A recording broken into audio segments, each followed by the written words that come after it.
Hello, this is Mr. Doty again, and this is my second try at making this video. As you can see, I've already drawn up our drawing here. This is isometric drawing 6.4. This is in my CAD 100 class, and basically what I wanted to do is I wanted to show you how do you create this drawing in isometric using AutoCAD. And basically it's real similar to if you were drawing this by hand. You have three axes. You have this one here, which is 30 degrees off of horizontal. You have this one here, which is 90 degrees, and this one here, which is at 30 degrees off of this side, which would be 150 if you went all the way around. So there's a few settings that you need to have on to do isometric in AutoCAD, and the book goes through and has you turn on things like has you turn on ISO snap and all this stuff. Well, the only thing that you really need to do is you need to have ISO draft turned on. Now, to make this visible, if you're saying, well, hey, I don't have that, why is it not showing up down here in the status bar? Well, it's real simple. You go over here to the lines and you click on the lines, and they show up eventually, and you say, okay, well, I don't see any of this. Oh wait, there it is, isometric drafting. So if it's checked here, these little icons will show up. So it's just a way for you to customize and make things work. Alright, so one of the things that you need to have on for this assignment specifically, or if you're doing any isometric stuff, is you need to have isometric drafting turned on. And then once it's checked, it shows up here. Now, to turn it on, well, in 2020, it actually lights up the whole thing here. And I thought I was in 2020, but I pulled up 2018. Guess what? Same file type. There's not a whole lot of difference. It's AutoCAD. Everything works the same way. Now, the directions in the book, I'm not following them because I have my own way. The way you use the book, it's fine. If you follow the direction, it works. If you follow my video, it works. Everything is beautiful, and whatever the other words our fearless leaders use to say things are awesome. Sorry, couldn't help it. Had to make some kind of joke, right? Anyway, even if it was by accident. So, moving along. Alright, so what are we going to do here? So I need to draw this up. So what do? First of all, I need to make sure this is on, which it is. It has three different settings. The only time that these come into play, minus having it on, is when you're drawing circles. Or they are really ellipses because it's at an angle, so we're not looking at them true shape and size. They are foreshortened or stretched or whatever you want to call it. So I make sure that's on, and the next thing that I needed to do, which I did in my other version of this video, is I checked my limits. So limits, what are they set to? 0, 0 down here at the bottom, right? And you hit enter, and then it says, oh, I have it set to 100 by 100. Well, if you look at our base shape, which is this box here, the base shape is, let's see, 90 this way, 70 this way, and 30 this way. So there's a couple of different ways I can do that. So I'm going to duplicate this thing for you, and I'll show you how I would do it, or one of the ways you can do it. So I'm going to draw a line, and well, one thing I could do is I could draw the line down. I could draw it 30, or I could have drawn it up, whatever, and then I could make it lock with my polar. Yeah, the other thing is, make sure you're using polar. Set your polar tracking, set it to 30. That way it just locks on every 30. Typically I use 15 for most drawings. It works. And the next thing I would do is make sure that I have O tracking on, right there. And then also I would have my object snap. Now, one of the things that you want to make sure that you have turned on an object snap is quadrant. It'll come in handy, and I'll show you why. Alright, so I'm at 30 degrees. I need to go 90 this direction. And then I could go up 30, right? Then I could come back and just click on this guy, right? And then I could go this direction. 150 would be the correct angle off of 0. I need to go 70 that direction. And then I can come down 30. And then I can come back to here. Now, an alternative to that is you draw your 3 axes the way you want. And then you can use your copy command, and you can copy things from point to point, which is what I'm going to do here. And so there you go. There's your base box, right? Now you can't use the fillet command. You have to use Isocircle. So right now I'm set to draw a circle here, because that was the last thing I did when I was drawing this one before. So what I'm going to do this time is I'm going to come down here and I'm going to say, hey, I want to go on the top. So the first thing they have you do is we draw this half circle. Well, it turns into this here, but we need an ellipse. So the first thing I need to do is find the center point, which happens to be 55 up this way. So I'm going to go to copy, pick this, and pick there, and I'm going to go 55 that direction. Did I say 50? I think it was 55. And so there you go. So that's the center of it. And then I'm going to pick on this. You have to pick on Isocircle, otherwise it won't work. And then I just need the middle of this, and I need to draw it to where it hits here. Now I have a nice pretty circle right like that. Now there's different ways we could do it. The book has you copy it down. Well, here's what I'm going to do. I'm going to go ahead and trim, and I'm going to pick this guy, and this guy. And you're like, well, why did you do that? Well, here's why.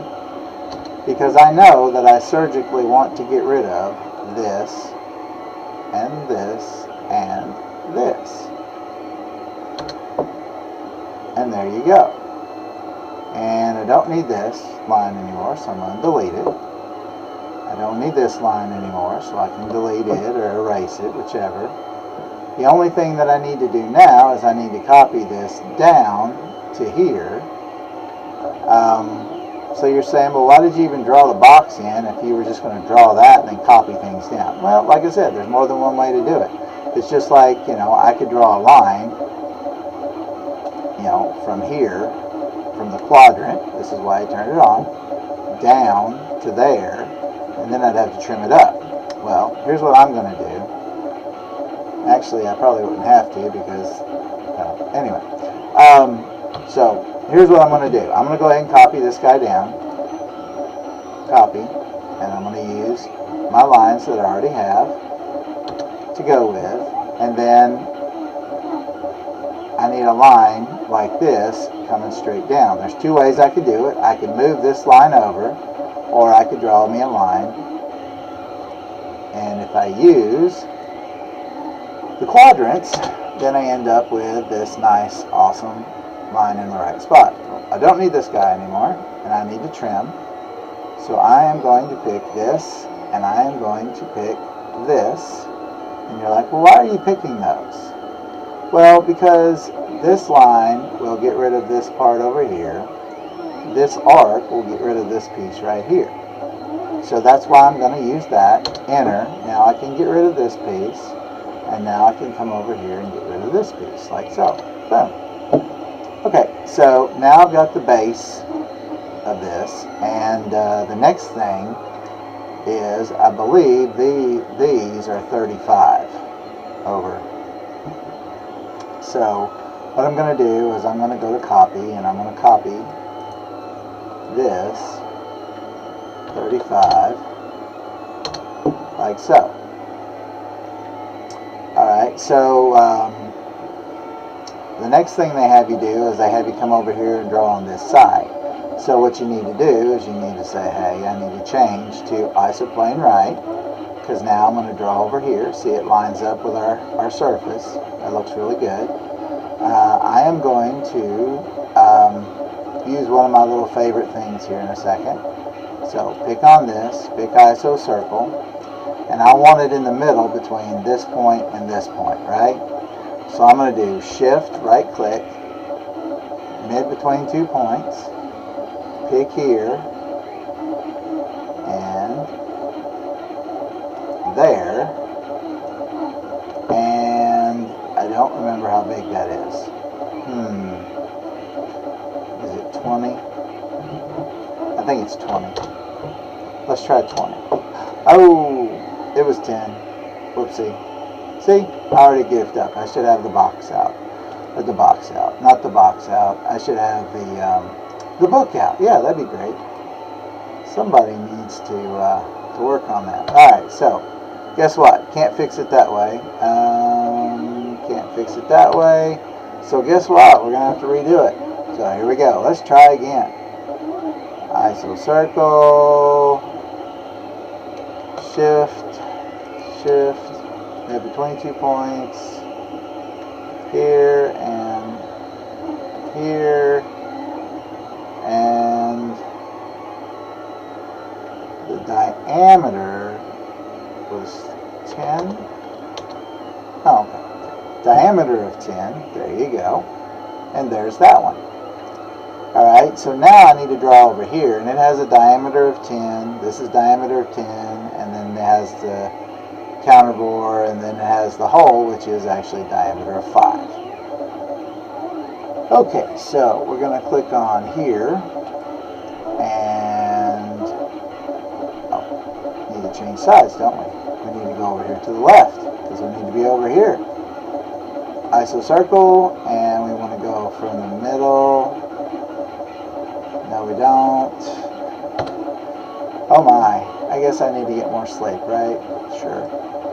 Just think about it, it'll be alright. Alright, I'm going to do my little trick again. Mid between 2 points. Shift right click. That's all I'm doing. You could draw the line if you want. I mean, I could have gone over and copied this line to the middle. It would have been just fine. It's all good, right? Okay, so I need to copy this direction.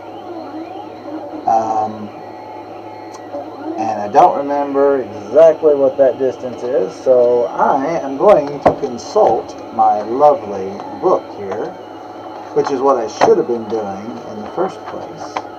But that's okay. You know, we all make mistakes, we all goof up, we're only human, and it'll be fine. Then I have to figure out what in the heck she's talking about. Alright, counterbore is, so it looks like it's 10 deep, so let's try that. So I'm going to click on this guy, I'm going to go to copy, and then I'm just going to pick a starting point here, move along the axes here, type in 10, yep, it looks to be the same, and then hit enter to finish it up. Okay, the next thing I need to do is I need to draw an isocircle. Right here, and I can use the center of this, which works great, and it has a diameter of 5, and you'll notice that that looks a lot similar to this. Alright, so now what do I need to do? I need to trim, and what I'm going to do is I'm going to use this guy right here to trim with. So I'm going to click on trim, pick this, hit enter, and then pick what I want to get rid of. And there it is. So we're almost done. I just need this part here. So you'll notice that I had this line here, right? Well, that's there for a reason. That's the same center point as this. So I need to go here, draw an isocircle from the middle of this. Oh, you know what? See, this is where you got to remember, you got to be on the right isoplane. I need to be on top. There we go. See, it lines up. Getting sloppy. Try again. Isocircle, pick the middle, So, let's see. That is on the last page, which is here, and it says it needs to be, the radius is 15, which means it should be 30. Now, why did I do that?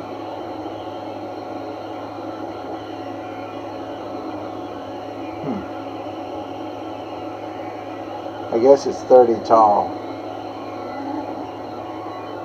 I don't know. That's weird.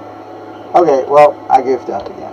But I was reading the book, so there you go. Go figure. Let's try that again. Oh, Isocircle, boom. Isocircle, let's go. Alright, let's try 15. Hey. And then we're going to go to copy, and we're going to copy it up 30. I think. Oops. Hitting the wrong buttons. Alright, so that looks to be about right. And I'm going to get rid of this. And now I'm going to go into line. I'm going to draw this and draw this. And then do the same thing.